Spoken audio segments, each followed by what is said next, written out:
Assalamualaikum warahmatullahi wabarakatuh. Halo semuanya, saya Siska Meilani Lestari, NIM 1908033, nomor absen 17, dari kelas PGSD 4D, Universitas Pendidikan Indonesia, Kampus Sumedang. Video kali ini, saya akan menjelaskan tentang tugas-tugas perkembangan menurut Robert J. Hapighurst sebagai salah satu tugas mata kuliah perkembangan peserta didik SD yang diampu oleh Ibu Dr. Ani Nuraini, MPD.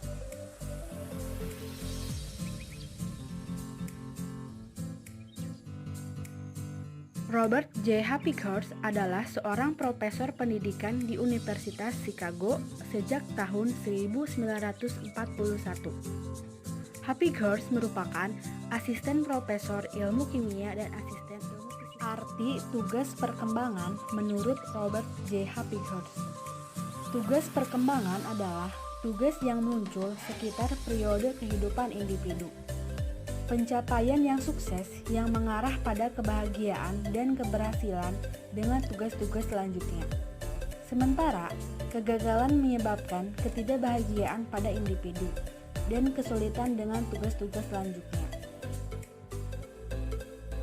Ada 6 tahapan rumusan perkembangan menurut Robert J. Hapighurst. Yang pertama, masa bayi dan kanak-kanak awal. Yang kedua, masa kanak-kanak akhir. Yang ketiga, masa remaja. Yang keempat, masa dewasa awal. Yang kelima, masa setengah baya. Dan yang terakhir, yang keenam, masa tua. Tugas perkembangan pada masa bayi dan kanak-kanak awal. Yang pertama, belajar berjalan. Yang kedua, belajar makan makanan padat. Yang ketiga, belajar mengendalikan gerakan badan. Yang keempat, mempelajari peran yang sesuai dengan jenis kelaminnya. Yang kelima, memperoleh stabilitas fisiologis. Yang keenam, membentuk konsep-konsep sederhana tentang kenyataan sosial dan fisik.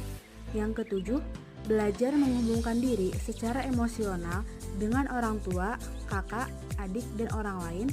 Yang kedelapan, belajar membedakan yang benar dan yang salah. Selanjutnya yaitu tugas perkembangan pada masa kanak-kanak akhir. Yang pertama, mempelajari keterampilan fisik yang diperlukan untuk permainan tertentu. Yang kedua, membentuk sikap tertentu terhadap diri sendiri sebagai organisme yang sedang tumbuh.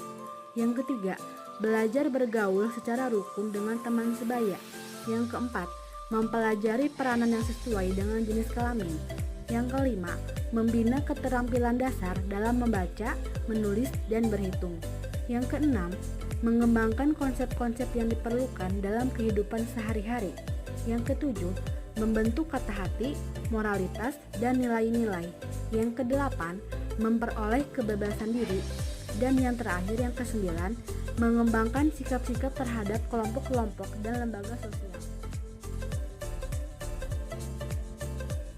Tugas perkembangan pada masa remaja. Yang pertama, memperoleh hubungan baru yang lebih matang dengan teman sebaya dari kedua jenis kelamin. Yang kedua, memperoleh peranan sosial dengan jenis kelamin individu. Yang ketiga, menerima fisik dan menggunakan badan secara efektif. Yang keempat, memperoleh kebebasan diri melepaskan ketergantungan diri dari orang tua dan orang dewasa lainnya. Yang kelima, melakukan pemilihan dan persiapan untuk jabatan. Yang keenam, memperoleh kebebasan ekonomi. Yang ketujuh, persiapan perkawinan dan kehidupan berkeluarga. Yang kedelapan, mengembangkan keterampilan intelektual dan konsep-konsep yang diperlukan sebagai warga negara yang baik. Yang kesembilan, memupuk dan memperoleh perilaku yang dapat dipertanggungjawabkan secara sosial. Dan yang kesepuluh, memperoleh seperangkat nilai dan sistem etika sebagai pedoman berperilaku. Tugas perkembangan pada masa dewasa awal. Yang pertama, memilih pasangan hidup. Yang kedua, belajar hidup dengan suami atau istri. Yang ketiga, memulai kehidupan berkeluarga. Yang keempat, membimbing dan merawat anak. Yang kelima, mengolah rumah tangga. Yang keenam, memulai suatu jabatan. Yang ketujuh, menerima tanggung jawab sebagai warga negara. Dan yang kedelapan, menemukan kelompok sosial yang cocok dengan Tugas perkembangan pada masa setengah baya. Yang pertama, memperoleh tanggung jawab sosial dan warga negara. Yang kedua, membangun dan mempertahankan standar ekonomi. Yang ketiga, membantu anak remaja untuk menjadi orang dewasa yang bertanggung jawab dan bahagia. Yang keempat, membina kegiatan pengisi waktu senggang orang dewasa. Yang kelima, membina hubungan dengan pasangan hidup sebagai pribadi. Yang keenam, menerima dan menyesuaikan diri dengan perubahan-perubahan fisik sendiri. Dan yang ketujuh, menyesuaikan diri dengan perkembangan. Tugas perkembangan pada masa tua. Yang pertama, menyesuaikan diri dengan menurunnya kesehatan dan kekuatan fisik. Yang kedua, menyesuaikan diri terhadap masa pensiun dan menurunnya pendapatan.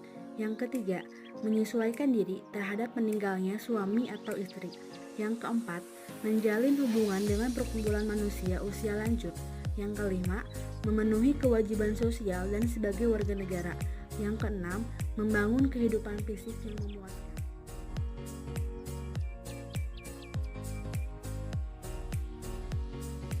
Sekian video kali ini.